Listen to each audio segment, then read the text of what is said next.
বন্ধুরা, কেমন আছো তোমরা? তোমাদের সবাইকে শারদিয়ার প্রীতি ও শুভেচ্ছা। আগেরবার আমরা চতুর্থীর দিন নর্থ কলকাতার ঠাকুর দেখতে বেরিয়েছিলাম। আমরা প্রতি বছর অনেক রাতের দিকেই যাই, যাতে ভিড়টা অনেক কম থাকে। কিন্তু আগের বছর চতুর্থীতে কলকাতার শ্রীভূমিতে প্রচণ্ড করে লাইন পড়ে গেছিল। একটা ঠাকুর দেখতে দেখতে আমাদের 2 থেকে 3 ঘন্টা সময় লেগে গেছিল। তো এবার আমরা দ্বিতীয় দিন রাতেই বেরিয়ে পড়লাম। আজ আমরা শ্রীভূমি স্পোর্টিং ক্লাবের ঠাকুরটা দেখতে বেরিয়েছি। এন্ট্রির মুখ থেকে শুরু করে প্যান্ডেল অবধি লাইট দিয়ে খুব সুন্দর করে বড় বড় গেট করা ছিল।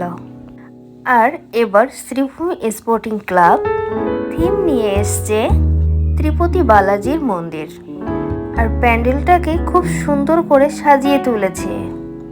দেখে মনে হচ্ছে এটা অরিজিনাল তিরুপতি বালাজির মন্দির।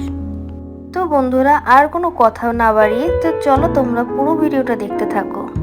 আর ভিডিওটি দেখা হয়ে গেলে অবশ্যই লাইক, কমেন্ট, শেয়ার আর সাবস্ক্রাইব করতে ভুলো না।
তো বন্ধুরা, হাঁটতে হাঁটতে অনেক খিদে পেয়ে গেছিল, তাই ভেবেছি একটু ফুচকা খেয়ে নিই। আর মেয়েদের তো ফুচকা হলে আর কিছুই লাগে না।